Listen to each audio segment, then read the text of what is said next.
മേഖലകളിൽ വെള്ളക്കെട്ട് അതിരൂക്ഷമായിരിക്കുകയാണ്.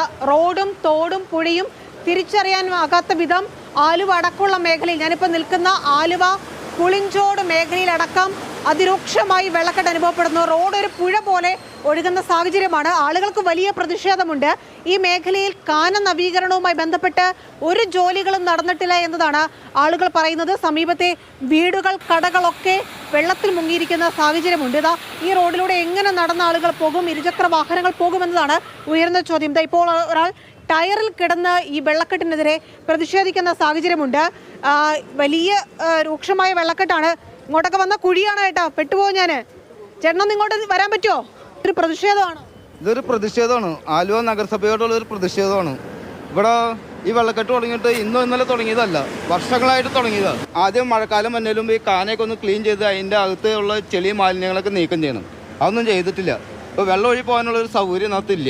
ഇവിടെ എന്ത് ചെയ്യുന്ന ആളാണ്? ഞാനും വർക്ക്ഷോപ്പാണ്. ഇവിടെ വെള്ളം കയറി, പിന്നെ വെള്ളം കയറി നമുക്കും പണിയാൻ പറ്റാത്ത അവസ്ഥയാണ്. അതുകൊണ്ട് പ്രതിഷേധം കണ്ടെങ്കിലും ഗുണം ഉണ്ടാവും തോന്നുന്നുണ്ടോ? എനിക്ക് തോന്നുന്നില്ല. ഈ പ്രതിഷേധം തുടങ്ങിയിട്ട് കുറേ കൊല്ലങ്ങളായി, ഇതേവരെ ഒരു ഇതും ഗുണം ഉണ്ടായിട്ടില്ല. എല്ലാവരെയും ഇതിപ്പോൾ ഇവിടുത്തെ ആലുവ അധികാരികൾ തരുന്ന മൺസൂൺ ബമ്പർ സമ്മാനമാണിത് ഞങ്ങൾക്ക്. നമ്മൾ വോട്ട് ചെയ്ത് വിജയിപ്പിച്ചാണല്ലോ, അപ്പോൾ അതുകൊണ്ട് അവരെ തന്ന ഒരു സമ്മാനം. ആളുകൾ ഗതികേടിന്റെ അങ്ങേയറ്റത്ത് നിന്ന് പ്രതിഷേധിക്കുന്ന ഒരു കാഴ്ചയാണ് നമുക്ക് കാണാൻ കഴിയുന്നത്. മനോജ് എന്ന് പറയുന്ന ആ ചേട്ടൻ്റെയും പ്രതിഷേധം അത്തരത്തിലാണ്. കടയിലേക്കൊക്കെ നമുക്ക് ദൃശ്യങ്ങളിൽ കാണാം. ആലുവ പുളിഞ്ചോട് ഭാഗത്തെ കടയിലേക്കൊക്കെ വെള്ളം കയറി. കട എല്ലായിടത്തും വെള്ളം, എല്ലാം പൂട്ടി. സാധനം മേടിക്കാൻ വന്നതാ, അതൊക്കെ പൂട്ടിക്കിടക്കുക. വെള്ളമാണ് അതിനകത്ത്. കഴിഞ്ഞ വർഷം വേനക്ക് ഒരു മഴ പെയ്തപ്പോൾ തന്നെ നമ്മുടെ ഉള്ളിൽ വെള്ളം കയറി. എനിക്ക് 1 ലക്ഷം രൂപയുടെ നഷ്ടം വന്നു. എൻ്റെ 2 കമ്പ്യൂട്ടർ പോയി, മോണിറ്റർ എല്ലാം ഇതിൽ പോയി. വെള്ളം ഒരടി വെള്ളം വരെ നമ്മുടെ ഉള്ളിലേക്ക് കയറി. കാണുന്നത് മെട്രോ ആണ്, ഇത് ജലമെട്രോ ആണ്.